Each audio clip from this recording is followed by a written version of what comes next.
hea Viljandi valla elanik ja külastaja. Kindlasti oled oma elu jooksul märganud kedagi, kes vajab abi, on see siis täisealine inimene või laps. Kindlasti oled ka sina saanud aidata teda, kuid mida teha siis, kui ei tea, kes aitaks, kus aitaks, kas aitaks.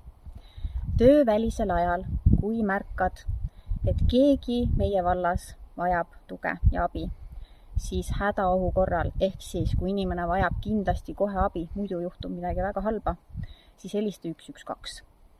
Kui asjaga kannatab oodata, kui inimene lihtsalt märgutab, annab märku, et ta vajaks vahepeal abi poes käimisel või arsti juures käimisel, siis saad meile teada anda valla kodulehe kaudu või helistades töö ajal sotsiaaltöötajale. Kõik vajalikud kontaktid leiad siit video alt. Aitäh, et märkad ja hoolid!